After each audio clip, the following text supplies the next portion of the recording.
నమస్తే నేను Chandu welcome to prime debate Telangana focus అంతా కూడా ఇప్పుడు జూబ్లీ హిల్స్ బైపోల్ పైనే ఉంది దీనికి సంబంధించి చూస్తే గనుక జూబ్లీ హిల్స్ ఉప ఎన్నికల్లో హీట్ పెరిగిందా ఎందుకంటే రేవంత్ ప్రెస్ మీట్ తో రూట్ అంతా కూడా మారుతుందనేటువంటి క్వశ్చన్స్ రేజ్ అవుతూ ఉన్నాయి తెలంగాణ పాలిటిక్స్ లో బ్యాడ్ బ్రదర్స్ ఎవరు మిత్రులు ఎవరి వైర్ పక్షాలంటూ ఎవరు ఎటున్నారంటూ కూడా ప్రశ్నలు వస్తున్న క్రమంలో కూడా బీఆర్ఎస్ కాంగ్రెస్ బీజేపీల ధీమాకు కారణాలు ఏంటి అంటే మూడు పార్టీలు కూడా జూబ్లీ హిల్స్ ఉప ఎన్నికల బరిలో కూడా ఉన్నాయి అండ్ ప్రచారాలు కూడా చాలా ఎఫెక్టివ్ గా కొనసాగుతున్నాయి అంటే ప్రచారాల జోరు ఆ సరళి గురించి మనం మాట్లాడుకోవాలి అదేవిధంగా ఈ బైపోల్లో మహిళా ఓటర్లే కీలకం కానున్నారా ఎందుకంటే అభ్యర్థుల భవితవ్యాన్ని కూడా వాళ్లే నిర్దేశించబోతున్నారు గతంలో మాగంటి టైంలో కూడా అంటే ఆయన ఇప్పుడు చనిపోయినప్పటికీ గతంలో మహిళల ఓట్లు కీలకం అంటే వారి యొక్క ఓట్ల అటు కుటుంబాలను అందరినీ కూడా ప్రభావితం చేసి ఓట్లు పడితే గనక ఖచ్చితంగా ఆ అభ్యర్థి గెలుస్తారనేటువంటి అవకాశం ఉన్న నేపథ్యంలో ప్రధాన పార్టీలు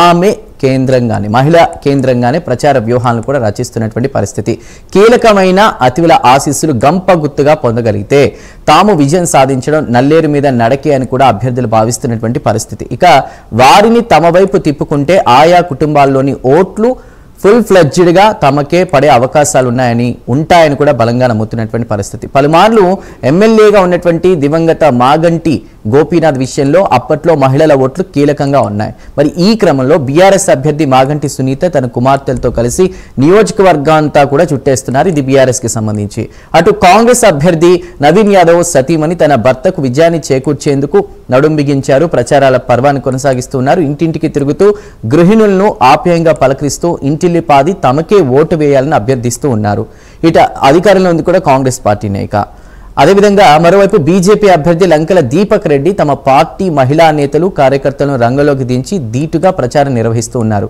ఓవరాల్ గా చూస్తే పురుషులతో పోల్చితే మహిళల ఓట్లే నమ్మకంగా పడతాయని వాటిని కొల్లగొట్టేందుకు అభ్యర్థులు ప్రయత్నాలు ముమ్మరం చేస్తున్నటువంటి పరిస్థితి గతంలో ఓ ప్రజాప్రతినిధి గెలుపు బాటలో పయనించడానికి మహిళామణులు ఆదరణ పొందగలగడమే ప్రధాన కారణం అంటూ ఉన్నారు ఇక వారికి కుక్కర్లు వంటి గృహోపకరణాలు పంపిణీ చేసి ఆకట్టుకుంటున్నారు డబ్బులు కూడా పంచుతున్నారు అన్ని పార్టీలు వారు అనేటువంటి కామెంట్స్ కూడా మనం చూస్తూ ఉన్నాం భారీగా కూడా ఓటమి భయంతో కాంగ్రెస్ పంచుతుందని రకరకాల ఆరోపణలు కూడా మనం వింటూ ఉన్నాం అసలు వాట్ ఈస్ గోయింగ్ ఆన్ అనేది మనం డిస్కస్ చేద్దాం ఈ నేపథ్యంలో మహిళల ఓట్లను గంపగుత్తుగా వేయించుకోవడానికి మహిళా సంఘాలపై దృష్టి కేంద్రీకరించారు ప్రత్యేక బృందాల ద్వారా కూడా ఆయా సంఘాల్లోని మహిళల ఫోన్ నెంబర్లు కూడా సేకరిస్తున్నారు వారితో సమావేశాలు నిర్వహించడానికి కసరత్తు చేస్తూ ఉన్నారు ఇక ఫోన్ కి సంబంధించి కూడా మెసేజ్లు అది అంతా కూడా మనం చూసుకుంటే ఓవరాల్ గా జూబ్లీ హిల్స్ ఉప ఎన్నికల్లో హీట్ పెరిగిందా రేవంత్ ప్రెస్ మీట్ తో రూట్ మారిందా తెలంగాణ పాలిటిక్స్ లో బ్యాడ్ బ్రదర్స్ ఎవరు మిత్రులు ఎవరి వైరి పక్షాలు అనేది మనం చూద్దాం బీఆర్ఎస్ కాంగ్రెస్ బీజేపీల ధీమాకు కారణాలేంటి ఈ బైపోల్లో మహిళా ఓటర్లే కీలకం కానున్నారా నేతల ఇళ్లలో సోదాల వల్ల సాధించింది ఏంటి పోల్ మేనేజ్మెంట్ లో ఎవరు ముందున్నారు జూబ్లీ క్లైమాక్స్ ఒక రకంగా ఇంకా మరి ఎవరు గెలవబోతున్నారు ఎవరికి ఓట్లు పడబోతున్నాయి ఇవన్నీ కూడా మనం చూద్దాం మరి ఇవాల్టి ఈ డిబేట్ లో మనకి జాయిన్ అవుతున్నారు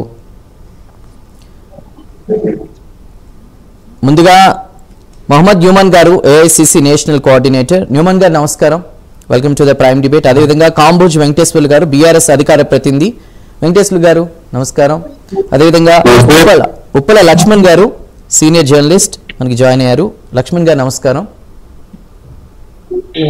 మరికొద్ది సేపట్లో మనకి సత్య చౌదరి గారు జాయిన్ అవుతారు వారు బీజేపీ అధికార ప్రతినిధి వారు స్టూడియోలో అందుబాటులో ఉంటారు సో ముందుగా న్యూమన్ గారు ఎలా చూడాలి ప్రజల దృష్టి మరల్చేందుకే రేవంత్ తప్పుడు ప్రచారం చేస్తున్నారు అనేటువంటి కామెంట్స్ కిషన్ రెడ్డి గారి నుంచి మనం విన్నాం సో జూబ్లీ బైపోల్స్ కి సంబంధించి ప్రచారాల సరళికి సంబంధించి మీరేం మాట్లాడతారు Very good evening to you and the fellow panel members as well as all the audience. So essentially Jubilee Hills by-election అనేది almost penultimate day వచ్చేసాం మనము. Tomorrow will be the last by 5 p.m. The campaign will be ending. 11th is going to be the polling date.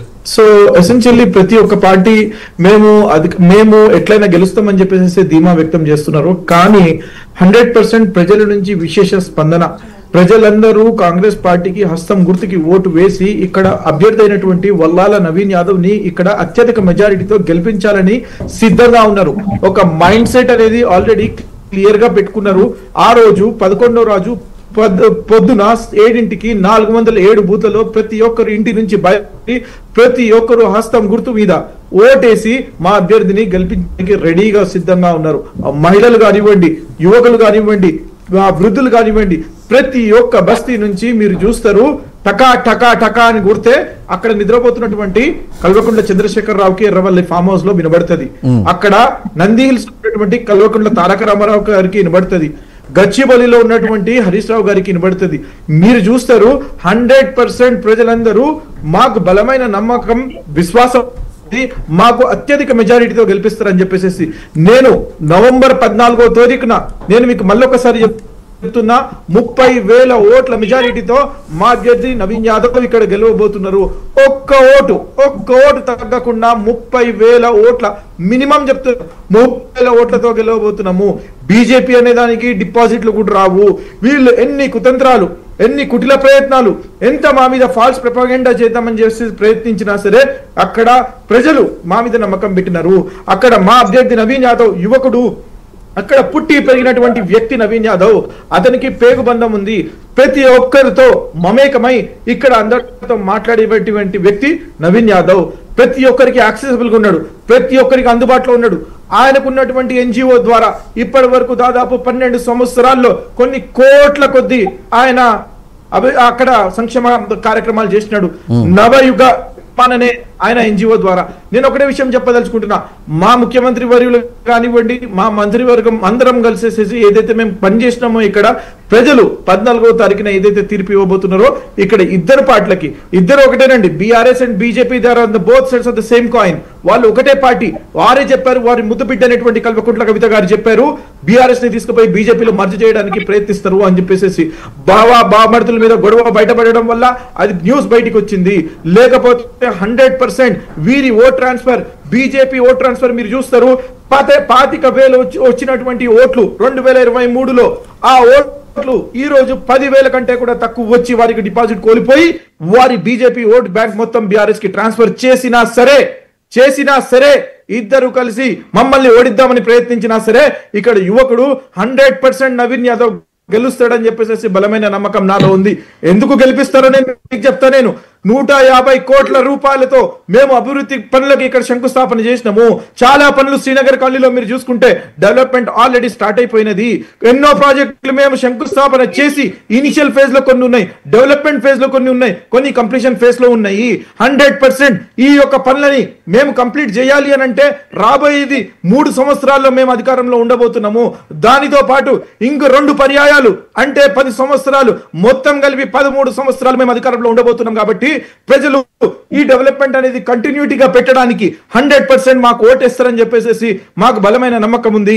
వారు చేసినటువంటి స్కాములు, వారు చేసినటువంటి అక్రమాలు ఈ రోజు ప్రజలు చీకొడుతున్నారు. 10 సంవత్సరాలైనా సరే, 10 సంవత్సరాలు అధికారంలో ఉన్నా సరే వారు ఈ రోజు అధికారం పోయినప్పుడు ఇచ్చిన హామీల గురించి ఎందుకు మాట్లాడరు? వైఫల్యం చెందారు కాబట్టి హామీల గురించి కాంగ్రెస్ మాట్లాడలేదు అనేది బీజేపీ యొక్క కామెంట్. దానికి మీ సమాధానం? బీజేపీ అసలు వారికి ఎటువంటి గ్రౌండ్ లేదండి. Let me not talk about BJP. వాళ్ళు చేస్తున్నటువంటి విమర్శలు కూడా నేను సమాధానం ఇవ్వదలుచుకో. వాళ్ళ సిట్టింగ్ ఎంపీ అయినటువంటి కిషన్ రెడ్డి గారు, ఆయన గంగాపురం కిషన్ రెడ్డి ఒక మినిస్టర్ గా ఉన్నారు. ఆయన తెలంగాణ కోసం, జూబ్లీ హిల్స్ కోసం, సికింద్రాబాద్ కోసం ఏం చేసినాడు ఆయన చెప్పాలా. కురుకురే ప్యాకెట్లు డిస్ట్రిబ్యూట్ చేసినటువంటి వ్యక్తి ఆయన కిషన్ రెడ్డి గారు అండి. ఇంకా అటువంటి మంత్రుల గురించి ఏం మాట్లాడమంటారు చెప్పండి. వాళ్ళు ఒక్క రూపాయి బడ్జెట్ కింద బీజేపీ ఎంపీలు చవటలు దద్దమ్మలండి. వీళ్ళు 8 మంది ఎంపీలు ఉన్నా సరే ఒక్క రూపాయి తెలంగాణకి తీసుకురాలేదండి. ఇటువంటి చవటల గురించి ఏం మాట్లాడతామో మీరు సమాధానం చెప్పాలా. ప్రజలు చెప్తున్నా వీళ్ళకి డిపాజిట్ రాని, వీళ్ళని ఓడగొట్టకపోతే మీరు చూడండి.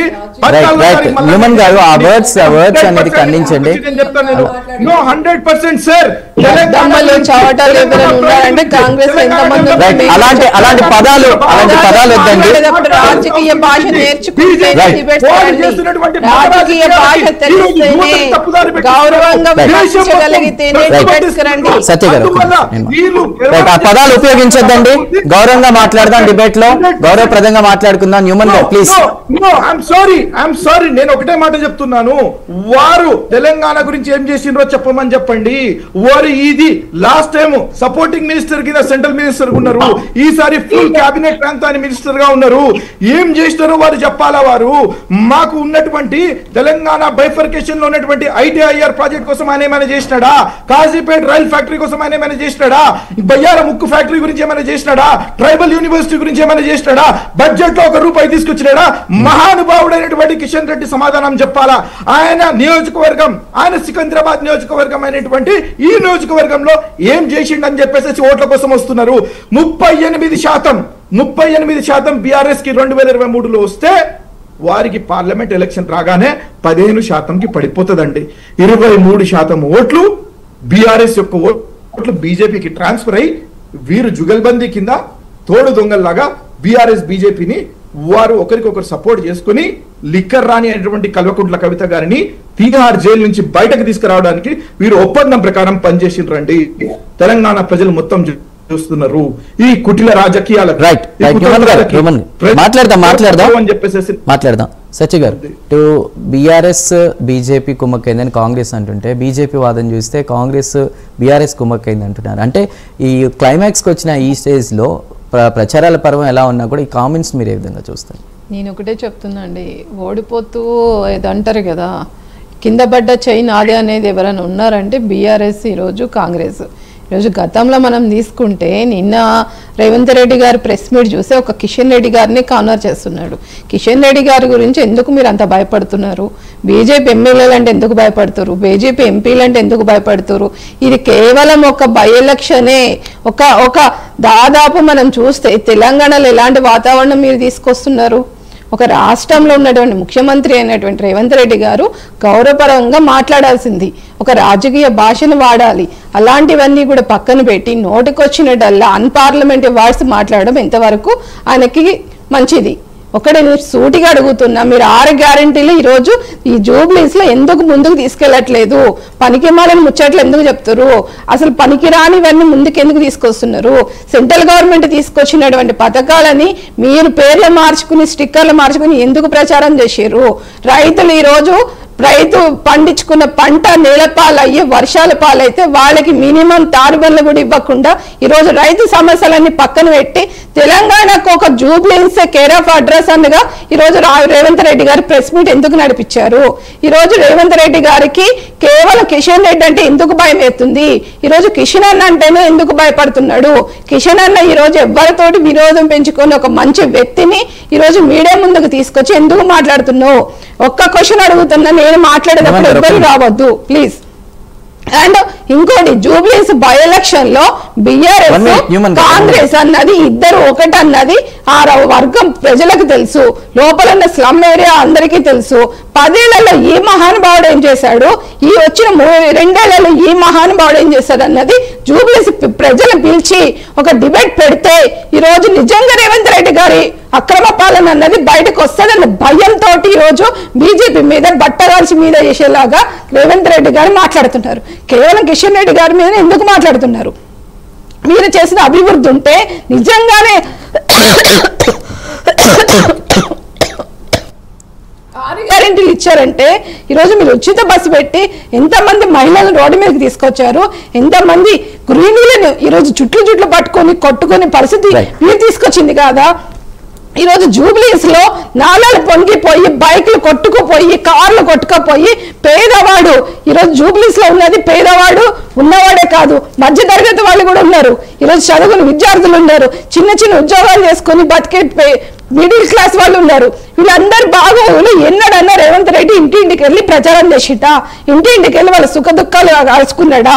ఇంటింటికి వెళ్ళి వాళ్ళ కష్ట సుఖాలు కనుక్కున్నాడా? ఈ రోజు బై ఎలక్షన్ వచ్చేసరికి నువ్వు ఫస్ట్ లాంగ్వేజ్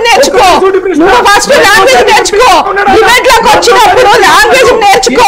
ఫస్ట్ అరవకు, ఇది ఫిష్ మార్కెట్ కాదు, ఇది ఫిష్ మార్కెట్ కాదు, ఇది డిబేట్ వచ్చింది, ఇది ఒక శాటిలైట్ ఛానల్. మర్యాద పూర్వకంగా మనం మాట్లాడుకునేది ఉంటే రండి, అర్థమైందా? చేపల మార్కెట్ పెట్టుకోవడం కాదు, ఇది చేపల మీరు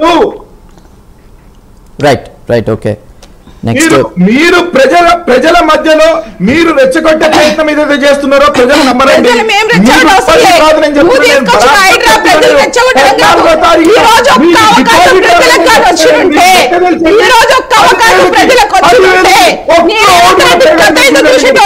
ఈ కాంగ్రెస్ కథ ఏందో చూసేటోళ్ళు, నీ ఎంపీలు చేసిన అవినీతి కథ ఏందో ఈ రోజు సామాన్య ప్రజలు సోషల్ మీడియాలో పెట్టి వాళ్ళు ఏడుస్తున్నారు. వాళ్ళకి సమాధానం చెప్పమని సీఎం వచ్చి రేవంత్ రెడ్డి గారు వచ్చి మాట్లాడమను. ఈ రోజు ప్రజలు చిక్కుబాటు పెడుతున్నారు, మీడియాకు నొక్కుతున్నారు, పత్రికలకు నొక్కుతున్నారు, ఈ రోజు పత్రికలకు నొక్కుతున్నాడు,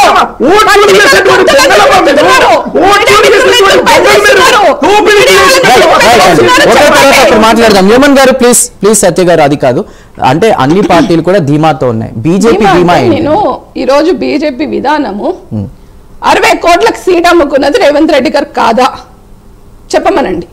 60 కోట్ల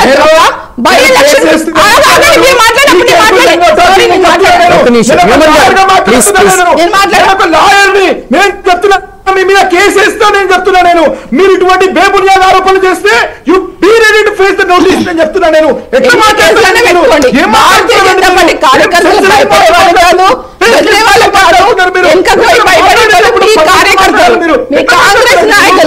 మీ కాంగ్రెస్ నాయకులు మీరు కేసులు పెట్టినా మేము భయపడము, మీరు బెదిరించినా మీరు లైవ్ లోనే బెదిరిస్తున్నారు. ఈ రోజు మీరు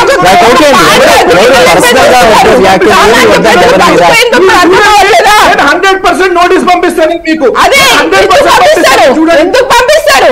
కిషన్ రెడ్డి గారి మీద ఎలిగేషన్ చేయడానికి ఎవరు ఇచ్చారు? నేను చాలా రెస్పెక్టెడ్ గా మాట్లాడుతున్నా. యూ రెస్పెక్టెడ్, నువ్వు ఫస్ట్ రెస్పెక్టెడ్ గా మాట్లాడి నేర్చుకో. నువ్వు ఒక అడ్వకేట్ అయితే ఒక మహిళతో ఇట్లా మాట్లాడాలి, ఒక పార్టీ అధినేతతో ఇట్లా మాట్లాడాలి. ఫస్ట్ అది తెలుసుకుని మీరు మాట్లాడండి. అర్థమవుతుందా? ఏంటండి మీరు ఒక పార్టీ అధినేత తోటి ఒక మహిళ తోటి ఎలా మాట్లాడాలో ఫస్ట్ మీకు తెలిసి ఉండాలి. అర్థమైందా? నేను what are my talking something wrong? నేనేమైనా తప్పు మాట్లాడానా? నేనేమైనా తప్పు మాట్లాడానా? ప్రజలు చూస్తున్నారు.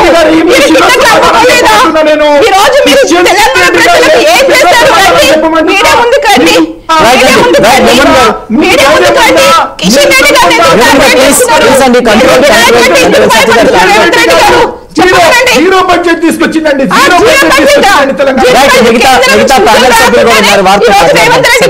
ఆస్తులు అమ్ముకొని తెలంగాణ రాష్ట్రాన్ని పాలిస్తున్నారా?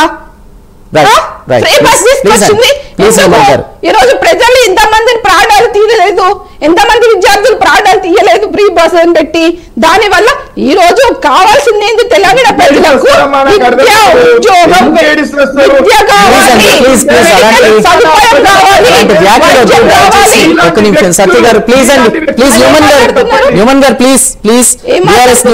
పర్సనల్ గా వద్దండి వ్యాఖ్యలేవి కూడా, ఇవన్నీ కూడా పార్టీ పరంగా ప్రజలకి జరిగిందా లేదా అనేది మాట్లాడాలి. మనం విమర్శించుకోవాలి తప్ప వ్యక్తిగతంగా దాడులకు వెళ్ళడానికి నేను నోటీస్ పంపిస్తాను. I'm ready. ఇవన్నీ నోటీస్ గౌరవప్రదంగా మాట్లాడుకుందాం. కాంబోజ్ వెంకటేశ్వర్లు గారు ఉన్నారు బీఆర్ఎస్ నుంచి. వెంకటేశ్వర్లు గారు, కేటీఆర్ కిషన్ రెడ్డి బ్యాడ్ బ్రదర్స్ అని రేవంత్ అంటున్నారు, కేసీఆర్ రేవంత్ బ్యాడ్ అని అటు కిషన్ రెడ్డి అంటున్నారు. సో ప్రచారాల పర్వం అయితే బీఆర్ఎస్ సంబంధించి కూడా చాలా జోష్ఫుల్ గా జరుగుతుంది అన్న మాట వాస్తవం మనం చూస్తూ ఉన్నాం. సో మీరేం మాట్లాడతారు? బీఆర్ఎస్ ధీమా ఏంటి ఈ బైపోల్స్ లో? అండ్ తోటి ఫ్యామిలీ మెంబర్స్ కు గెస్టులు ఎవరి పార్టీ విశ్లేషణ వాళ్ళ టైం వచ్చినప్పుడు చెప్పుకోవచ్చు. మధ్యలో గెస్టులు వాళ్ళ పార్టీ అంశాన్ని వాళ్ళ టైంలో యూటిలైజ్ చేసుకోవాలి. దయచేసి నేను మాట్లాడింది మీరు వినండి, తప్పకుండా మీ టైంలో చెప్పండి. 2-3 అంశాలు ఉన్నాయి సార్. కేంద్ర ప్రభుత్వం, రాష్ట్ర ప్రభుత్వం, దాని తర్వాత జూబ్లీహిల్స్ లో మాగంటి గోపీనాథ్ గారు చనిపోయిన తర్వాత ఉప ఎన్నిక రావడం, గత ప్రభుత్వంలో ఏం చేసినాం, ఇప్పుడు 22 నెలలుగా వీళ్ళు ఏం చేశారు అనే అంశం మీద మనం మాట్లాడుకుంటాం. జూబ్లీహిల్స్ ఎలక్షన్ అనేది అన్ఫార్చునేట్లీ మాగంటి గోపీనాథ్ గారు హెల్త్ బాగా లేకుండా చనిపోయిన మాట వాస్తవం. అది కేంద్ర ఎలక్షన్ కమిషన్ బీహార్ తో పాటు ఇక్కడ ఎలక్షన్ పెట్టింది. దానికి ఇలా మనకు రేపటితో ముగింపు నడుస్తుంది. 11వ తారీఖు ఎలక్షన్, 14వ తారీఖు రిజల్ట్. బీఆర్ఎస్ పార్టీ గతంలో 9.5 సంవత్సరాలుగా 5,532 సీట్లు కేటాయించింది. దాదాపు 4,06,000 ఓటర్లు ఉంటే 2,20,000 మంది ఓటర్లకు గౌరవ కేసీఆర్ గారు ఇచ్చినటువంటి అభివృద్ధి ఫలాలు అందినాయి. అవి ఎలా అందినాయి అంటే కాంగ్రెస్ గవర్నమెంట్ లో ఉన్నటువంటి 200 రూపాయలను మేము 2000 రూపాయలు పెంచుకున్నాం. ఆ రోజు ఉన్నటువంటి అంశాలను మనం పరిశీలన తీసుకుంటే పోతే 2000 రూపాయలు ఉన్న దాన్ని మేము 4000 రూపాయలు వికలాంగులకు చేసినాం. కాంగ్రెస్ గవర్నమెంట్ ఏం చేసింది? Kamareddy declaration, Chevella declaration, Warangal declaration, Hyderabad declaration, youth declaration, ఇవాళ మైనారిటీ డిక్లరేషన్ తీసుకొచ్చింది. 22 నెలలుగా ఏ డిక్లరేషన్ ఇంప్లిమెంట్ చేసిందా? జూబ్లీహిల్స్ లో ఉన్నటువంటి 2,12,000 మంది మా అభివృద్ధి చూసి దాదాపుగా డబుల్ బెడ్రూమ్లు ఇచ్చినాము, 5850 నుంచి కింద జీవో కింద మేము పట్టా సర్టిఫికెట్లు ఇచ్చినాము. దాదాపుగా అన్ని మున్సిపల్ కు సంబంధించినటువంటి 50-60 ఏళ్ళు పెండ పెట్టిపోతే మా గౌరవ కేటీఆర్ గారు మన మున్సిపల్ మినిస్టర్ గా ఉండి జోనల్ కమిషనర్లతోని మన జిహెచ్ఎంసీ కమిషనర్ తో మాట్లాడుకొని ఎప్పటికప్పుడు అప్డేట్ చేసుకుంటూ మన ఎస్ఆర్డిపిలను కట్టుకుంటూ ఒక సిటీని అందమైన సిటీగా తయారు చేసుకుంటూ కేంద్రంలో వచ్చినటువంటి అవార్డులు సర్వశిక్షణ అవార్డు కానీ, శుభ్రత అవార్డు కానీ అన్ని అవార్డులు మన హైదరాబాద్ కు వచ్చినాయి. ఈ రోజు జరుగుతున్న జూబ్లీ ఎలక్షన్ లో ఇలా 22 నెలలుగా రేవంత్ రెడ్డి గారు ఏం చేసిండనే దానికి వాళ్ళ దగ్గర సమాధానం లేదు. ఒక ఎగ్జాంపుల్ చెప్తా నేను. మైనార్టీ డిక్లరేషన్ గురించి అడుగుతా. ఎందుకు అడుగుతా అంటే జూబ్లీహిల్స్ లో 1,22,000 పై చిలుపు ముస్లింస్ ఉన్నారు. ఇలా అమెన్ గారు కూడా వినాలి. నేను చెప్పింది విన్న తర్వాత సమాధానం కరెక్ట్ చెప్తానని భావిస్తున్నా. ఎందుకంటే మీరు అబ్దుల్ కలాం తోషా పథకం తీసుకొచ్చారు, అది పక్కన పెట్టారు. మీరు హజ్కు సంబంధించినటువంటి ఉర్దూకు సంబంధించినటువంటి మీరు మైనార్టీకి సంబంధించినటువంటి ఇమ్మీడియట్లీ 6 నెలల్లో ఫిల్ చేస్తా అని చెప్పారు, అది ఫిల్ చేయలే. సపరేట్ గా ఉర్దూ డిఎస్సి తీసుకొస్తామని చెప్పారు, ఉర్దూ డిఎస్సి తీసుకురాలే. 98-99 చట్టం మైనార్టీ చట్టాన్ని తీసేసి 4,500 కోట్లు మేము సబ్మిట్ చేస్తామని చెప్పారు, అది సబ్మిట్ చేయలే. మీరు ఇంకా 2024-25 లో ఫీజు రియంబర్స్మెంట్ మైనార్టీలకు సంబంధించినటువంటి ₹1 ఇయ్యలే. అంటే మీరు ఒక్క ఎమ్మెల్యేనియరు, ఒక ఎమ్మెల్సీనియరు ఎలక్షన్ కోసం ఒక అథారిటీ మినిస్టర్ తీసుకొచ్చి ఓట్లు అడుగుతారా? ఎందుకు మీరు మేనిఫెస్టోలో పెట్టిరు, ఎందుకు ఇంప్లిమెంట్ చేయడం లేదు? ఇలా బీఆర్ఎస్ పార్టీ గౌరవంగా ఒక ఎమ్మెల్యే షకీల్ గారిని గెలిపించుకొని గౌరవంగా ఎమ్మెల్సీని ఇచ్చుకున్న మహమ్మద్ అలీ గారికి గత ప్రభుత్వంలో రెవెన్యూ మినిస్టర్ ఇచ్చి ఈ ప్రభుత్వంలో హోమ్ మినిస్టర్ ఇచ్చి జరిగిన పరిణామాలు ప్రజలు చూడడం లేదా? గోపీనాథ్ గారు హ్యాట్రిక్ 3 సంవత్సరాలు గెలిచిన మాట, 3 సార్లు గెలిచిన మాట వాస్తవం కదా? ఇలా ఒక ముఖ్యమంత్రి ఒక కార్యకర్త స్థాయికి దిగజారి రోడ్ షోలు పెట్టుకుంటే 500-300 వస్తుండ్రు. మా కేటీఆర్ గారు మీటింగ్ పెడితే 15,000 మంది 20,000 మంది వస్తున్నారు. కానీ కాంగ్రెస్ చేస్తున్న కామెంట్ ఏంటో తెలుసా? వీళ్ళు అధికారంలో ఉన్నప్పుడు కనీసం నియోజకవర్గంలోకి వచ్చి ప్రజల సమస్యలు ప్రజల్ని పట్టించుకోలేదు, ఇప్పుడు ఓట్లు అడగడానికి వస్తున్నారనే కామెంట్ వస్తుంది. దానికి మీ సమాధానం? మేము ప్రజలను పట్టించుకుంటేనే 4 లక్షల ఓటర్స్ కు 2,20,000 మందికి 5,532 కోట్లు చెందినాయి. మేము ఇచ్చినాం, పట్టాలు ఇచ్చినాము, డబుల్ బెడ్రూమ్లు ఇచ్చినాము, 2,000 పింఛన్ ఇచ్చినాము, వికలాంగులకు 4,000 పింఛన్ ఇచ్చినాము, 20,000 లీటర్ల ఫ్రీ ఇచ్చినాము, నీళ్లు బీసీల బంద్ ఇచ్చినాము, అన్ని చేసుకుంటూ పోయినాం. మేము ఒక్కటి కాదు చెప్పాల్సింది, కాంగ్రెస్ పార్టీ చెప్పడానికి ఒక్కటి మేము చేసినవి చెప్తున్నా. మీరు నేను డాక్యుమెంట్ పంపిస్తా. ప్రైమ్ లైన్ కు 5,532 కోట్లు మా 9.5 సంవత్సరాలు ఓన్లీ జూబ్లీహిల్స్ కాన్ఫరెన్స్ ఇచ్చినాం. మా సిడిఎఫ్ ఎంత ఉంది, మా అడ్కో డెవలప్మెంట్ ఉంది, మొత్తం రోడ్ ఎట్టుండే జూబ్లీహిల్స్. ఇప్పుడు నేను ఏంటంటే ఒక స్లమ్ లో ఎప్పుడు కూడా ఎవ్రీడే పారిశుద్ధ్యం చేయాలి. ఇలా చెత్త మినిస్టర్ ఎవరండి? చెత్త మినిస్టర్ మున్సిపల్ శాఖ రేవంత్ రెడ్డి గారే కదా, హోం శాఖ రేవంత్ రెడ్డి గారే కదా, ఎడ్యుకేషన్ మినిస్టర్ రేవంత్ రెడ్డి గారే కదా. ఎక్కడ సమీక్షలు ఉన్నాయి? ఎక్కడ మీటింగ్లు పెట్టిండు? ఎక్కడ జోనల్ కమిషన్ లో మీటింగ్ పెట్టిండు? ఎక్కడ ఏసీపీలో మీటింగ్ పెట్టిండు? ఎక్కడ మున్సిపల్ పర్యవేక్షణ జరిగింది? ఇవాళ ప్రైవేట్ ఇంజనీరింగ్ కాలేజీలు బంద్ అవుతున్నాయి. ఎందుకు ఫీజు రియంబర్స్మెంట్ చేయట్లేదు? మైనార్టీలకు బీసీల స్కాలర్షిప్ ఎందుకు చేయట్లేదు అంటే అట్టర్లీ ఫెయిల్ అయిపోయాడు. ఫెయిల్యూర్ సీఎం గా ముద్ర వేస్తున్న రేవంత్ రెడ్డి జూబ్లీహిల్స్ లో ఓట్లు కాదు కదా, ఏం చేయలేడు. నిన్న మొన్న జరిగిన పరిణామాలు మనం చూసుకుంటే మా ఎమ్మెల్సీ తక్కలపల్లి రవీందర్ గారి మీద ఓడిపోయిన జనార్దన్ గారి ఇంట్లో ఒక ఎమ్మెల్యేకి సంబంధించినటువంటి ఒక కాన్స్టెన్సీలో ప్రోటోకాల్ ఉంటుంది, ఎలక్షన్ కోడ్ ఉంటుంది. విత్ ఇన్ ది అక్కడనే ఎంక్వైరీ చేసుకోవాలి. మీరు పక్క కాన్స్టెన్సీలోకి పోయి ఎట్లా ఇండ్ల మీద దాడులు చేస్తారు? దాడులు అక్కడ జరిగిన తర్వాత అక్కడ ఏం బ్యాగులు దొరికినాయి? ఆ బ్యాగులు దొరికిన దాంట్లో ఏమున్నాయి? మూడు ఎస్ఎల్పి అంటే స్పెషల్ లీవ్ పిటిషన్ 3 ఎమ్మెల్యేల మీద, 7 మీద లీవ్ పిటిషన్ సుప్రీంకోర్టులో మా పార్టీలకు వెళ్ళి గెలిచి మీ కాన్స్టిట్యూషన్ జిల్లా ఆ పేటలు రేవంత్ రెడ్డి గారి సూట్ కేసు ఉంది కదా, మూట రేవంత్ రెడ్డి గారు ఓటుకు నోటుకు దొరికిన ఆ మూటల పేపర్లు దొరికినాయి మా ఇళ్లలో, పైసలు దొరకలే. వాళ్ళు 1,000 కోట్లు పోలీసు వ్యాన్లు పెట్టుకొని ముందర వాళ్ళు పోలీసులు పోకుండా వెనుక కాంగ్రెస్ పోకుండా ప్రచారాలు చేశారు. ఇలా ప్రజలు గ్రహించారు, మైనార్టీలు మొత్తం బీఆర్ఎస్ పార్టీ వైపు ఎదురు చూస్తున్నారు. రేపు 11వ తారీఖు నాడు ఇప్పుడు హుమన్ గారు చెప్పారు కదా, డబ్బులు మొత్తం సిగుతాయని, మొత్తం రేవంత్ రెడ్డి గారి బ్యాగ్ అంతా నిండుతుంది, అది మోసుకొని చంద్రబాబు గారి దగ్గర పోవాలి. నేను ఏమంటున్నంటే మీ అంశం మీరు చెప్పండి, మా అంశం మేము చెప్తాం, అది మాట్లాడాలి. కానీ ఒకరి మీద ఒకరు మాట్లాడుకోవడం, జూబ్లీస్ ఏం జరుగుతుందని చెప్పుకోవడం అది తప్పు. ఇప్పుడు మీ టైంలో మీరు ఏం చేసుకున్నా చేసుకోండి, మేము మాట్లాడినప్పుడు మీరు క్వశ్చన్ ఏంటి రాసుకొని సమాధానం చెప్పాలి. ఇది డెబిట్, ప్రజలు చూస్తున్నారు, ప్రజలకు అనుసంధానంగా ప్రైమ్ నైన్ డెబిట్ పెట్టింది, ఆ డెబిట్ లో అంశాలు చెప్పాలి. కానీ ఏదో మాట్లాడుకొని ఏదో చేస్తా అంటే ప్రజలు గ్రహిస్తారు, ఇంటలెక్చువల్ గ్రహిస్తారు, బ్యూరోక్రాట్స్ గ్రహిస్తారు, సీనియర్ జర్నలిస్ట్ గ్రహిస్తారు. దయచేసి జూబ్లీహిల్స్ కాన్స్టిట్యుయెన్సీ ప్రజలకు మేము ఇక్కడి నుంచి అప్పీల్ చేస్తుంది ఏంటంటే, కేంద్ర బలగాల పహారాలో సిఆర్పిఎఫ్ బలగాల్లో ఎలక్షన్ జరగాలి. అక్కడ కూడా ఉమెన్స్ మహిళలకు సంబంధించిన అధికారులు ఉండాలి, మహిళా పోలీసులు ఉండాలి. ఇవాళ రేవంత్ రెడ్డి రాజ్యాంగం అంతా రేవంత్ రెడ్డి రాజ్యాంగం నడుతుంది, కాంగ్రెస్ రాజ్యాంగం నడుతుంది. ఒక భారత రాజ్యాంగంలో ప్రమాణం చేసిన వ్యక్తి ఎన్ని బూతులు మాట్లాడుతాడు, ఏ ముస్లిం మీద మాట్లాడుతాడు, అది ప్రజలు గ్రహిస్తున్నారు. ఒక రాష్ట్రానికి ముఖ్యమంత్రి హోదాలో ఉండి నోటికి చిల్లర గూలీలు ఆడుకున్నట్టు మాటలు మాట్లాడితే రేవంత్ రెడ్డిని ప్రజలు సోషల్ మీడియాలో ఎట్లా వెళ్తున్నారో మనం చూస్తున్నాం. ప్లీజ్ నెక్స్ట్ లక్ష్మణ్ గారు, విమర్శలు ప్రతి విమర్శలు, ఆరోపణలు ప్రత్యారోపణలు. సో జూబ్లీ ఫైట్కి సంబంధించి మీరేం మాట్లాడతారు? ముఖ్యంగా నియోజకవర్గంలో అంటే పేరుకే సంపన్నుల ప్లేస్ అయినా కూడా బస్తీలు ఇవన్నీ కూడా ఎక్కువ, ముఖ్యంగా మైనార్టీ ఓట్లు, మహిళల ఓట్లే కీలకం. సో ఓవరాల్గా మీరు ఏం చెప్తారు సార్? లక్ష్మణ్ గారు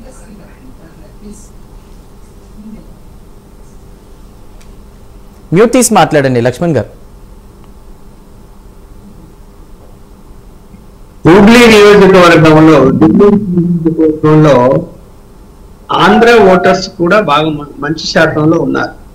అంటే అక్కడ ఓటు హక్కు ఉంది, ఇక్కడ ఓటు హక్కు. మామూలుగా జనరల్ ఎలక్షన్స్ వస్తే ఏం చేస్తారంటే ఇక్కడి నుంచి ఆంధ్ర వెళ్ళిపోతారు, ఇక్కడ ఏ ఓటు. ఇప్పుడు అలాంటి అవకాశం లేదు, ఇక్కడే ఉన్నారు, ఇక్కడే ఓట్లు వేయాలి. అయితే ఎప్పుడు కూడా జూబ్లీహిల్స్ యావరేజ్ 45% దాటలేదు పోలింగ్ పర్సెంట్.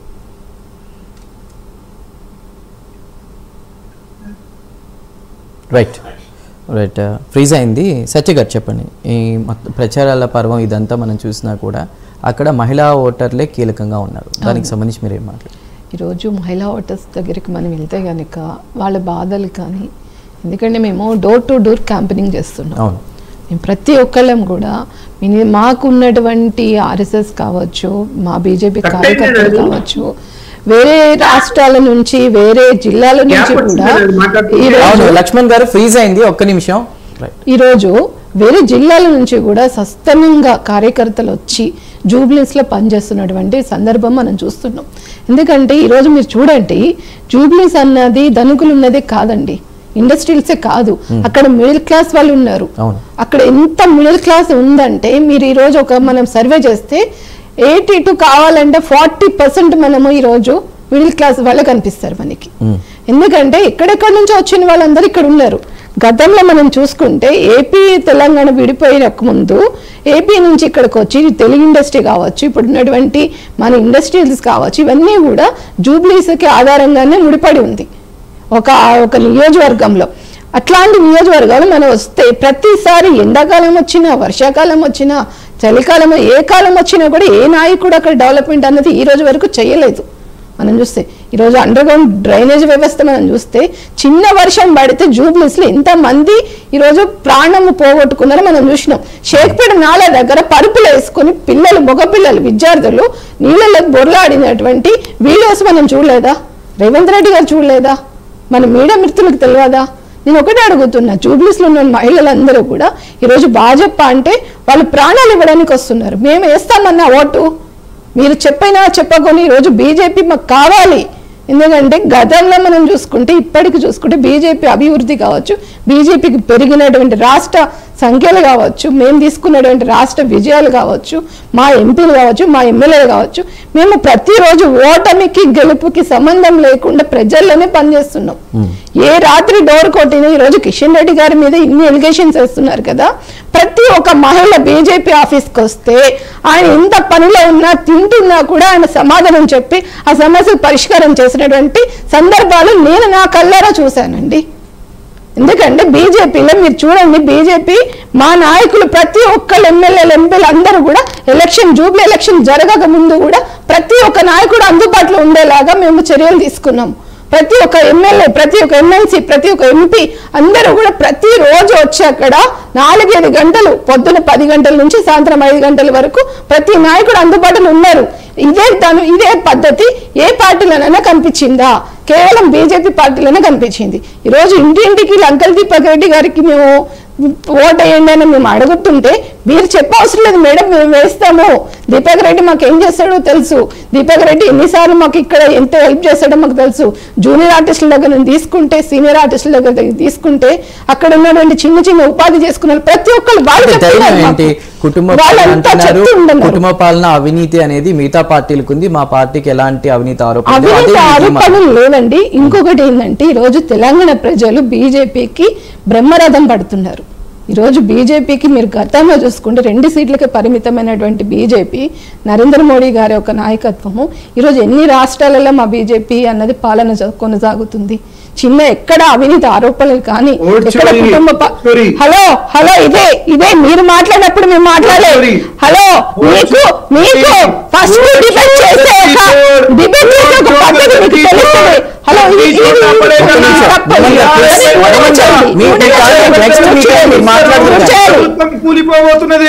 సరే వెళ్ళి చిలక జోషం చెప్పుకొని ట్యాంక్ బండ్ దగ్గర చిలకని పెట్టుకొని 10 రూపాయలకి మీరు రేవంత్ రెడ్డి గారు చెప్పుకొని చిలక జోషం చెప్పుకొని ట్యాంక్ బండ్ దగ్గరికి వెళ్ళి చిలక జోషం చెప్పుకొని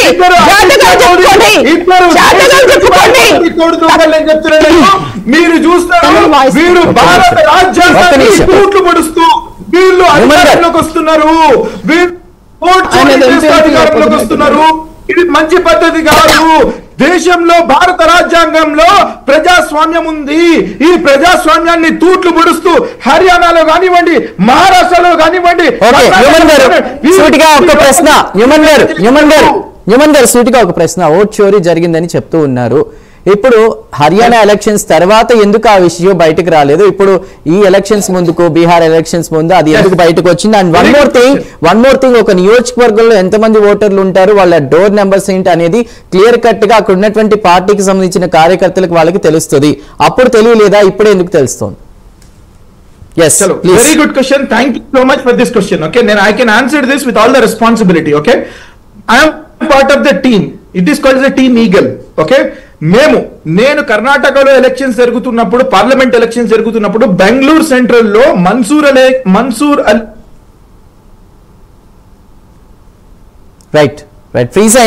అక్కడ 100% మేము 60,000 ఓట్లతో గెలుస్తున్నామని చెప్పేసి నేను అక్కడ దాదాపు 20 days ఉండి నేను చెప్పాను. కాకపోతే రిజల్ట్ అనేది నెగటివ్ గా రావడం వల్ల మాకు షాక్ తగిలి మేము డీటెయిల్డ్ అనాలిసిస్ లోపలికి పోయినాం. మేము మీరు నమ్మరు, ఒక హర్యానాలో అక్కడ కూడా నేను అబ్జర్వర్ గా వెళ్ళినప్పుడు నేను అక్కడ చూసింది, అక్కడ బీజేపీ క్యాండిడేట్స్ బయటకు రావడానికి కూడా భయపడుతున్నారు. ఆ రకంగా ఉన్నప్పుడు మేము 70 సీట్లతో మేము అధికారంలో రావాలా? కానీ ఒక రోజు ముందు మీరు స్టేట్మెంట్ తీసుకుంటే నయాబ్ సింగ్ సైని, అక్కడ చీఫ్ మినిస్టర్ గా పనిచేస్తున్నటువంటి బీజేపీ ముఖ్యమంత్రి అయినటువంటి నయాబ్ సింగ్ సైని ఏమంటాడు, మా దగ్గర హమారే పాస్ వ్యవస్థయే హై. అరే ప్రతి ఒక్క పోల్ చెప్పింది హర్యానాలో మేము అధికారంలోకి వస్తున్నాం అని చెప్పేసి. ఇప్పుడు పోస్ట్ మార్టం అనాలిసిస్ చేయాలి కాబట్టి మేము ఎలక్షన్ కమిషన్ ఆఫ్ ఇండియాకి అక్కడ మేము రిప్రజెంటేషన్ ఇచ్చుకొని ఆర్టీఐ ద్వారా మేము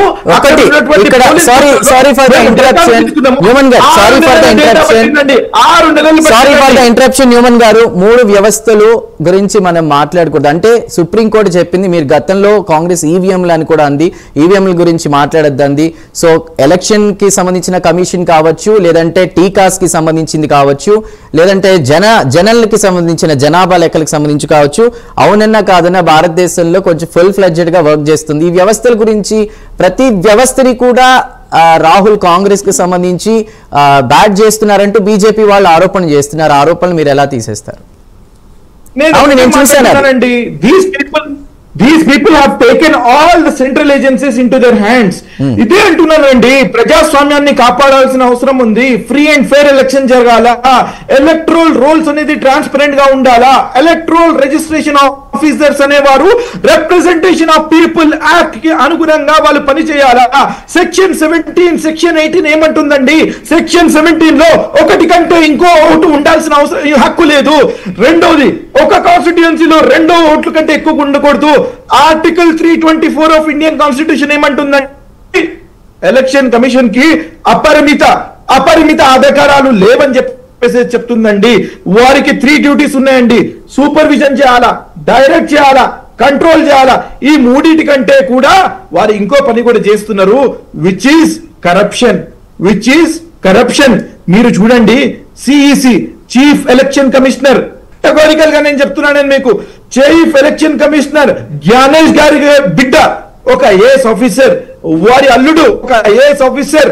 వారికి ఈ స్పెషల్ ఇంటెన్సివ్ రివిజన్ జరిగే కంటే ముందు వారికి ప్లమ్ పోస్ట్ ఇస్తారు, వారికి డిఎం నోయిడా ఇస్తారు, వారికి షేరాన్పూర్ డిఎం ఇస్తారు. ఈ రకంగా ఒక చీఫ్ ఎలక్షన్ కమిషనర్ అనేది ఒక ఇండిపెండెంట్ బాడీ. ఆ ఇండిపెండెంట్ బాడీలో కూడా ఈ రకంగా వీరు పనిచేయడం చాలా దురదృష్టకరం. టిఎన్ శేషన్ గారు ఉండేవారండి చీఫ్ ఎలక్షన్ కమిషనర్ గారు.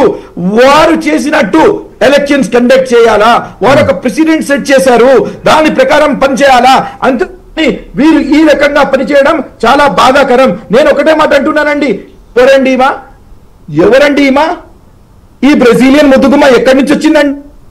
ఈ బ్రెజిలియన్ ముద్దుగుమ్మ భారతదేశంలో ఎక్కడి నుంచి వచ్చింది?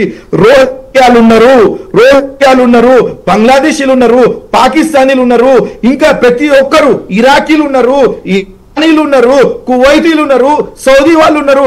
ఈ మాటలు మాట్లాడి హిందూ ముస్లిం పక్కన వీరు విద్వేషాలు రెచ్చగొడుతూ ఓట్లు దండుకునే ప్రయత్నం చేస్తున్నారు. నేను అడగదలుచుకుంటున్నా, ఈమె బ్రెజిలియన్ నుంచి, సౌత్ అమెరికా నుంచి ఎక్కడి నుంచి వచ్చిందని నేను అడగదలుచుకుంటున్నా. ఒకసారి సరస్వతి అంటే అడుగుదాం. బిఫోర్ దాట్ ఒక్క నిమిషం న్యూమన్ గారు వేరే వాళ్ళకి కూడా సమయం ఇద్దాం. ఒక్క నిమిషం. బీహార్ రిజల్ట్ వచ్చిన తర్వాత మీరు చూస్తారు, బీహార్ రిజల్ట్ తర్వాత 2026లో కేంద్రంలో ఉన్నటువంటి ప్రభుత్వం కూలిపోయిన తర్వాత అమిత్ షా, మోదీ ఇద్దరు దేశం విడిచి పారిపోతారు. నేను చెప్తున్నా, దేశం విడిచి పారిపోతారు. వీళ్ళ పాస్పోర్ట్ ఇంపోర్ట్ చేస్తాం నేను చెప్తున్నా, బరాబర్ ఆన్ రికార్డ్ చెప్తున్నాను.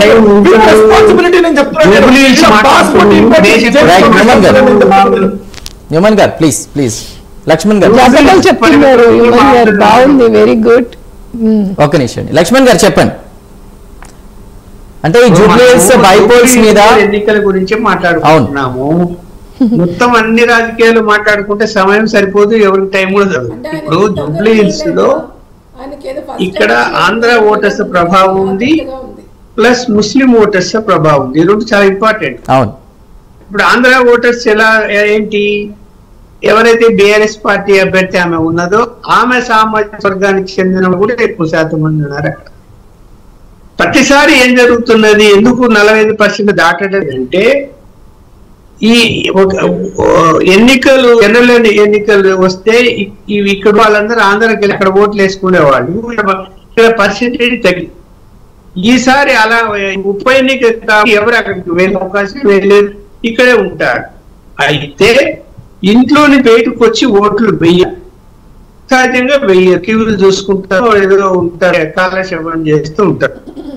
ఇప్పుడు Congress party Muslim minority voters 90% వాళ్ళ పర్సెంటేజ్ ఉంటది. ఇప్పుడు వేస్తారా, లేదంటే బిఆర్ఎస్ పార్టీకి కూడా కొన్ని ఓట్లు అన్నది చాలా ఇంపార్టెంట్ ఉంటుంది, ఏ విధంగా అట్రాక్ట్ అవుతున్నారు అని. సో దానికోసం ఏం చేశారు, సరే మంత్రి పదవి ఇచ్చారు ఆయనకు, అధినేతకు. తప్పు గూడెల్లో ఎంతవరకు కరెక్ట్ అవుతాడు, ఎందుకంటే గతంలో ఆయన ఊడిపోయాడు కూడా కాంగ్రెస్ పార్టీ పోటీ చేసి. అలాగే రెండోది ఏంటి, బిఆర్ఎస్ పార్టీకి సంబంధించిన మాగంటి గోపీనాథ్ గారు 2 సార్లు అంతకుముందు గెలిచినా, మొన్న గెలిచిన కూడా అతనికంటూ ఇమేజ్ ఉంది నియోజకవర్గంలో. తను ఎప్పుడు అందుబాటులో ఉండేవాడు, సహాయం చేసేవాడు. బస్సులలో తిరిగేవాడు. అందువల్లే గెలుస్తూ వస్తున్నాడు ఆయన. అంతకుముందు తెలుగుదేశంలో ఉన్నా కూడా పార్టీతో సంబంధం లేకుండా, అంటే వ్యక్తిగత ఇమేజ్ అక్కడ ఇంపార్టెంట్ పని చేస్తూ వచ్చింది.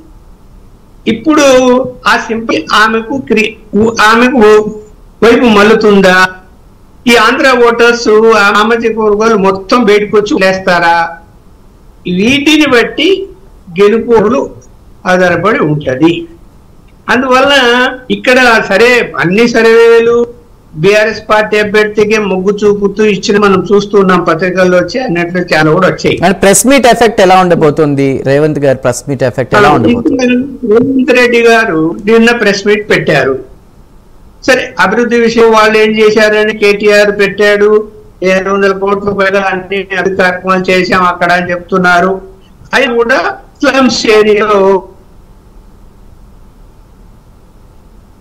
రైట్, మళ్ళీ ఫ్రీజ్ అయింది సత్య గారు. సో ఓకే, మనకి తెలంగాణ రాష్ట్రం మొత్తం అన్ని జిల్లాలకు ఎలక్షన్ కాదు, ఇది ఒక జూబ్లీస్ మాత్రమే వచ్చినటువంటి బై ఎలక్షన్. ఈ బై ఎలక్షన్ సారాంశం ఏంటంటే ఇంకా 3 ఏళ్ళు కాంగ్రెస్ ప్రభుత్వం ఉండబట్టి, అసలు యాక్చువల్గా అయితే ఎవరైనా ఒక సిట్టింగ్ ఎమ్మెల్యే చనిపోతే అందరూ కూడా ఏకగ్రీవంగా వాళ్ళ కొడుకు కన్నా ఒక భార్య కన్నా ఇవ్వడం అన్నది మనకున్నటువంటి రాజకీయ సంస్కృతి. కానీ ఇప్పుడున్నటువంటి రాజకీయ పరిణామాలు నిమిత్తం మనం మార్చుకున్నాము, ముందుకెళ్తున్నాం. కాబట్టి రేవంత్ రెడ్డి గారు నేను తీసుకొచ్చిన ప్రెస్ మీట్లో కూడా ఇదే మాట ఆయన చర్చించారు. ఏమని, అసలు ఎవరైనా కూడా రాజకీయ విలువలు ఉంటే ఏకగ్రీవంగా వాళ్ళ సతీమణికి ఇవ్వాలి అని. మరి అంత చిత్తశుద్ధున్నటువంటి రేవంత్ రెడ్డి గారు మరి నేను పోలింగ్ చెయ్యట్లేదు, ఈరోజు మా అభ్యర్థులను నిలబెట్టట్లేదు, మాకు రాజకీయ విలువలు చాలా తెలుసు, నేను 2 పార్టీలు మారి ఈరోజు కాంగ్రెస్కి వచ్చి నేను చాలామందికి నేను సలాములు కొట్టి గులాములు కొట్టి తొక్కుకుంటూ వచ్చాను అని చెప్పినటువంటి దాఖలాలు ఉన్నాయి. కాబట్టి ఆయన ఒప్పుకొని అసలు వాళ్ళ అభ్యర్థిని నిలబెట్టకుండా ఉంటే ఇంకా గౌరవప్రదంగా ఉండేది కదా. కానీ ఈరోజు నిలబెట్టడమే కాదు, మనకందరికీ తెలిసిందే కాంగ్రెస్లో డబ్బులు ఇచ్చి మనం ఈరోజు సీట్లు కొనుక్కొని ఒక కొత్త సంస్కృతి తీసుకొచ్చారు. ఈరోజు అదేవిధంగా మన అభ్యర్థి ఎవరైతే ఉన్నారో నవీన్ యాదవ్ గారిని తీసుకురావడము, ఆయన మళ్ళీ తీసుకొచ్చి, అంటే మీరు తీసుకొచ్చినటువంటి 6 గ్యారంటీల గురించి ఇప్పుడు ఎవరు అడిగినా కూడా వాళ్ళని వ్యక్తిగత దాడులు చేయడము, వాళ్ళ మీద కక్షపూర్వక చర్యలు చేయడము, పోలీసులతో హౌస్ అరెస్టులు చేయించడము, ఇలాంటి సందర్భాలు మన తెలంగాణలో చేస్తున్నారు. ఈ జూబ్లీస్ బై ఎలక్షన్ అన్నది ఇంకొక 24 గంటలు అయితే అయిపోతుంది. ఓటమి గెలుపులు అన్నది ఎవరికైనా కూడా ఒక ఓటరు ఒక నాడు అన్నది ఎవరు చెప్పలేని పరిస్థితి. ఎందుకంటే తెల్లారితే మనం ఓటు ఎవరికి వేయాలన్నది వాళ్ళ యొక్క విచక్షణకి ఉంటుంది తప్ప మనం ఇచ్చే డబ్బుల మీదనో లేదంటే ఏదో నాయకుడు వచ్చి బలోపేతం చేస్తేనే ఈరోజు ఓటర్స్ వేసే పరిస్థితిలో జూబ్లీస్ అస్సలు లేదు. ఎందుకంటే ఏ అభివృద్ధికి ఏదన్నా నేర్చుకొని ఒక నియోజకవర్గం ఉందంటే అది జూబ్లీస్.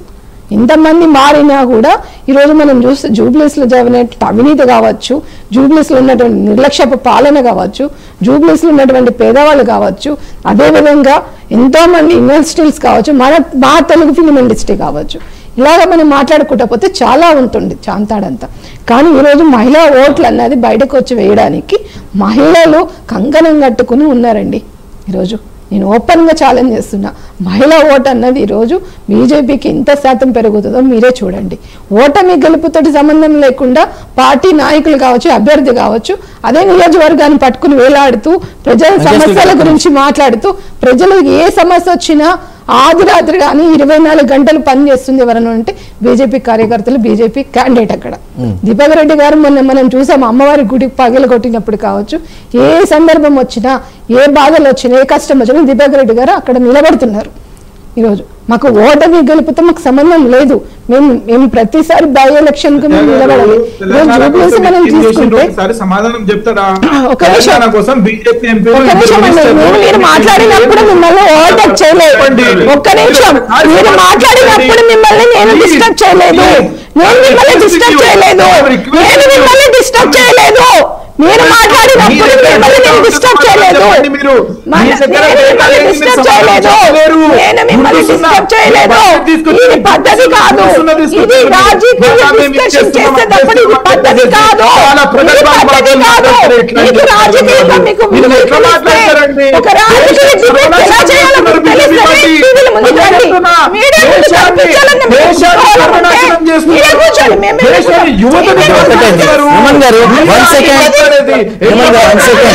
తెలంగాణకి బీజేపీ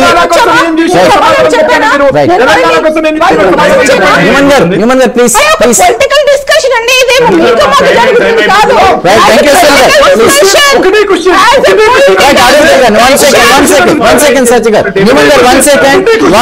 వారి సమయం అవుతుంది, వారు ఏదో మాట్లాడాలనుకుంటున్నారు. వెంకటేశ్వర గారు చెప్పండి.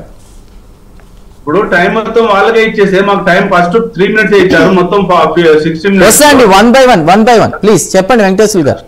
లక్ష్మణ్ సార్ కూడా తక్కువ టైం ఇచ్చారు. లక్ష్మణ్ గారిది వీడియో ఆడియో ఫ్రీజ్ అవుతుందండి, సో దయచేసి మీరు మాట్లాడండి వెంకటేశ్వర గారు.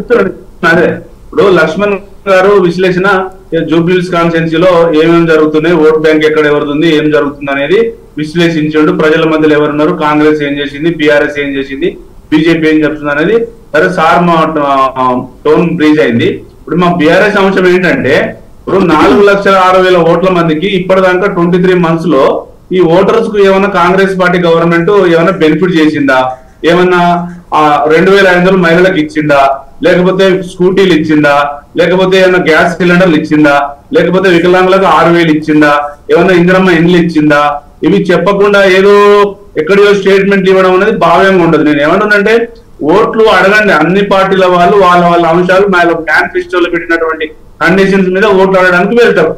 కానీ ఇక్కడ జూబ్లీహిల్స్ కాన్స్టిట్యూన్సీకి సంబంధించినటువంటిది ఇక్కడ డెబిట్ నడుస్తుంది. డెబిట్ లో ఏం చెప్పాలి, మా అంశం ఇది, మా బీఆర్ఎస్ పార్టీ గత ప్రభుత్వంలో మేము ఇంతమందికి బెనిఫిషియర్స్ మా దగ్గర ఉన్నారు, మేము రోడ్ డెవలప్మెంట్ చేశాము, మేము సుందరీకరణ చేశాము, మా మున్సిపల్ శాఖ మంత్రి ఎప్పటికప్పుడు సమీక్షలు పెట్టిండు.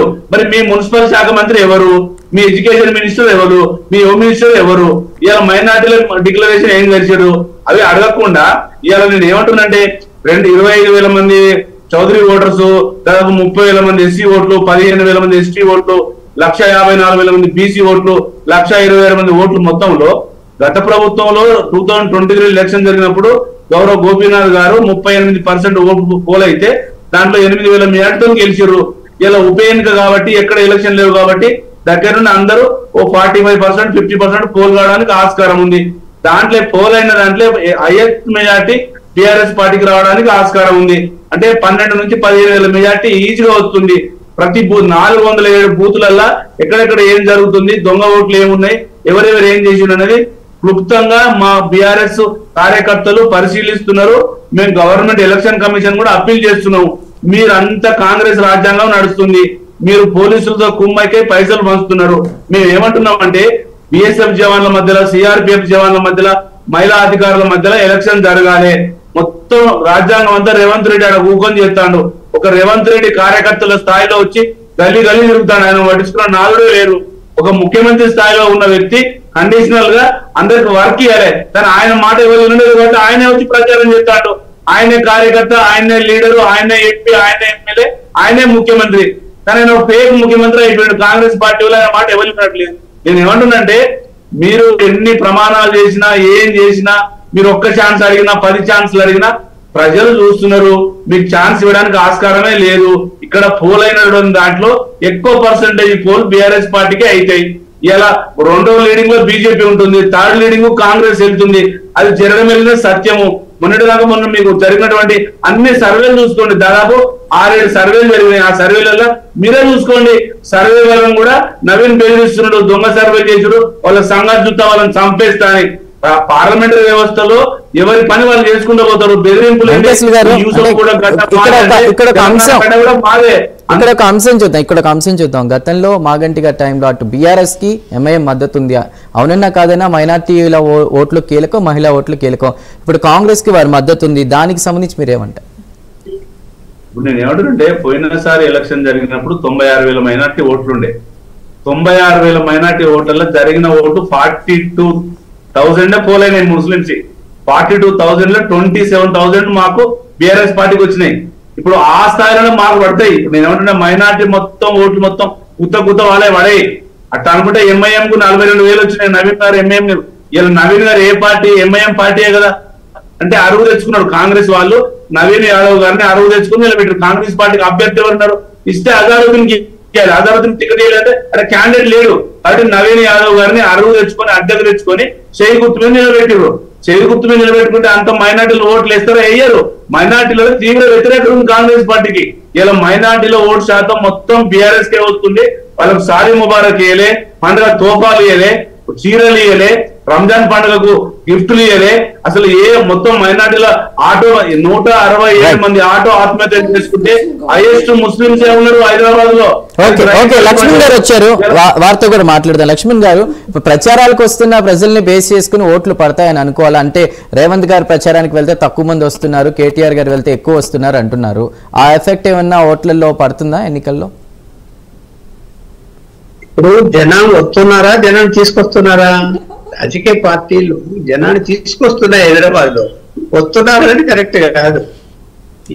ఇప్పుడు ఏ నియోజకవర్గంలో అయినా కూడా ఈ ప్రచారంలో గమనించింది ఏంటంటే, ఇంటింటికి వెళ్ళి ఇదిగో ఇవాళ రోడ్ షో ఉంది, వాళ్ళ నాయకుడు వస్తాడు, మా పార్టీ నాయకుడు, మీరు రండి అని ఆ లోకల్ కార్యకర్తలు వెళ్ళి బతిమలాడి వాళ్ళ ఖర్చులు 200, 300, 500 చేతులు పెడితే, సరే ఈ రోజు పనికి పోకపోయినా ఈ 500 వస్తుంది కాబట్టి పోదాం పద అని వస్తున్నటువంటి సందర్భాలు. అది అంతా కూడా బస్తీల నుంచి వచ్చిన వాళ్ళే రోడ్ల మీద. బయట ఉన్నత వర్గాలు ఎవరు బయట రోడ్ల మీదకి వస్తారండి? ఒకరన్నా వస్తారా? మధ్యతరగతి వాళ్ళు కూడా ఎవరారు. అది పెద్ద అట్రాక్షన్ అయిపోయి వాళ్ళు ఏదో ఓట్లు వేసేస్తారు అందరు అనుకుంటే పొరపాటు. ఇప్పుడు జరగబోయేది ఏంటంటే, అధికార పార్టీకి ఒక అడ్వాంటేజ్ ఉంటుంది.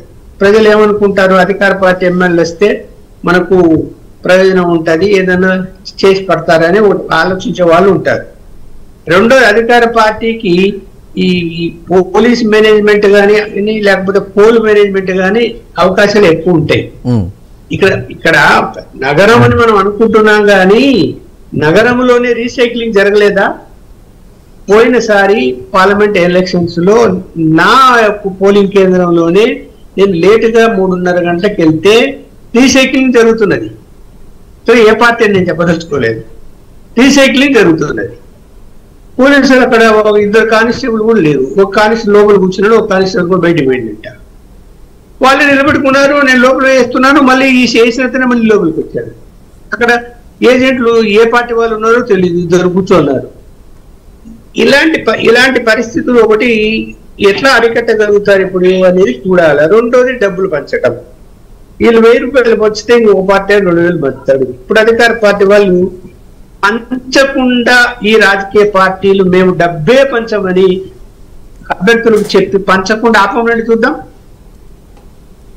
ఏ ఎన్నికల్లో పంచలేదు, ఇప్పుడు ఈ ఎన్నికల్లో కూడా పంచకుండా ఆపుతారా? Right right, 1 second. అయిపోతారు. రైట్, న్యూమన్ గారు మీతో మాట్లాడబోయే ముందు ఫైనల్ గా మీ వర్డ్స్. ఫైనల్ గా ఒకటేనండి, ఇది ఓన్లీ ఒక నియోజకవర్గానికి సంబంధించిన బై ఎలక్షన్. ఓకే, ఇంకొక 3 ఏళ్ళు ఏదైతే సోదరుడు చెప్తున్నటువంటి కాంగ్రెస్ పాలన అన్నది ఈరోజు తెలంగాణ ప్రజల్లో నడ్డి విరిచి మరి వాళ్ళు చేస్తున్నారు. అవినీతి కావచ్చు, నీతి కావచ్చు, అక్రమాలు కావచ్చు, హైడ్రామా కావచ్చు, ఏదైనా కావచ్చు. అంటే నేను చెప్పేది ఒక్కటే, మనము ఈరోజు జూబ్లీస్లో ఏది చేయాలనుకుంటున్నాం మా పార్టీ సిద్ధాంతంతో మేము ముందుకు వెళ్తున్నాం. మేము పైసా పంచాల్సిన అవసరమో మాకు లేదు. మా అభివృద్ధి, మా క్యాండిడేట్ దగ్గర మేము డబ్బులు తీసుకునో పైసలు తీసుకునో టికెట్లు అమ్ముకునే గతి అంత దుస్థితి అన్నది భాజపాకి లేదు. ఇంకొకటి ఏంటంటే, ఈరోజు సర్వేస్ కానీ ఇవన్నీ ఒక ప్రణాళికతో వెళ్తుందంటే కాంగ్రెస్ సర్వేల మీద ఆధారపడి వెళ్తుంది.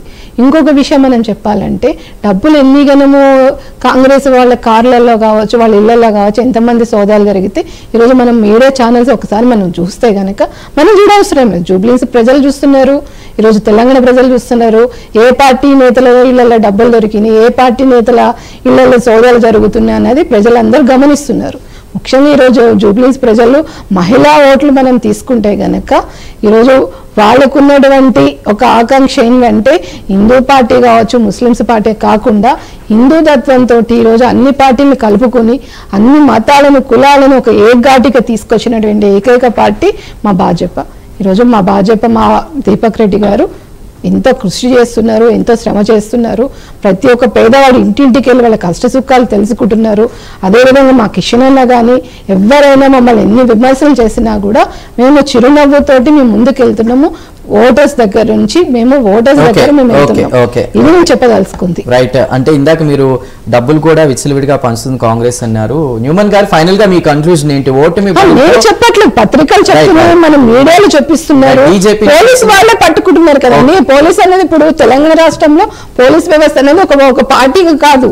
పోలీసు వ్యవస్థ అనేది వాళ్ళ పని, వాళ్ళ చట్టము, వాళ్ళ పని వాళ్ళు చేసుకుంటారు. అసలు న్యూమన్ గారు ఏమంటారు విందాం. సో ఓటమి భయంతో డబ్బులు విచ్చలవిడిగా పంచుతున్నారు, పిచ్చి ప్రలాపనలు అంటూ జగదీష్ రెడ్డి గారు కూడా అంటున్నారు. పదవీ గండం రేవంత్ కి అంటున్నారు. డబుల్ బెడ్రూమ్ ఇల్లు బేరం పెట్టారని ఆడియోలు రిలీజ్ చేస్తూ ఉన్నారు. జూబ్లీస్ ప్రజలు కాంగ్రెస్ కి బుద్ధి చెప్తారు అనే కామెంట్స్ వింటున్నాం. న్యూమన్ గారు ఫైనల్ గా మీ కన్క్లూజన్ ఏంటి? ఒకటే నేను కంక్లూడ్ చేయదలుచుకుంటున్నాను, డబ్బులు అనేవి మేము కాదండి, మేము పంచాల్సింది బీఆర్ఎస్ వాళ్ళు, బీజేపీ వాళ్ళు పంచుతున్నారు. నేను ఒకటే అంటున్నా, ఓటర్ మహాశివుడిని, నేను ఇక్కడ జూబ్లీస్ కి చెందినటువంటి వాడిని. నేను ఒకటే అంటున్నా, వాళ్ళు ఇస్తే తీసుకోండి, వీళ్ళు ఇస్తే తీసుకోండి, కానీ ఓటు మాత్రం హస్తం గుర్తుకి వేయాలా. హస్తం గుర్తుకి వేసి వల్లాల నవీన్ యాదవ్ కి అక్కడ సర్టిఫికేట్ తీసుకునే విధంగా 100% సర్టిఫికేట్ తీసుకుని మా క్యాండిడేట్ గెలుస్తాడు. మీరు చూస్తారు 14వ తారీఖు 5 గంటలకి మీరు చూస్తారు ఆ సర్టిఫికేట్ తీసుకుని ఎలక్షన్ ర్యాలీలో గెలుపు ర్యాలీతో మేము 100% మళ్ళా గాంధీ భవన్ కి పోయి అక్కడ మా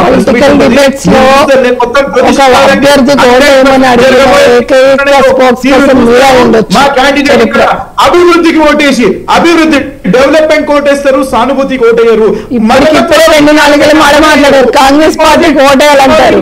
అభివృద్ధి కంటే మీకే కన్ఫ్యూజన్ ఉంది. మీరు అభివృద్ధి చేస్తే అదే చూపించండి. మీరు ప్రస్తుతం అడుగుతున్నారా, అభివృద్ధిగా అడుగుతున్నారా, 6 పథకాలు అమలు చేయడానికి అడుగుతున్నారా అని ప్రజలకు చెప్పండి.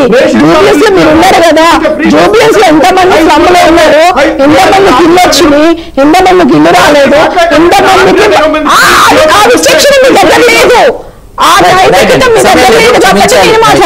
సత్యచౌదరి గారు థ్యాంక్ యూ అండి. అదేవిధంగా మహమ్మద్ న్యూమన్ గారు, కాంబోజ్ వెంకటేశ్వర్లు గారు, అదేవిధంగా ఉప్పల్ లక్ష్మణ్ గారు, అందరికీ కూడా డిబేట్ లో జాయిన్ అయినందుకు ధన్యవాదాలు.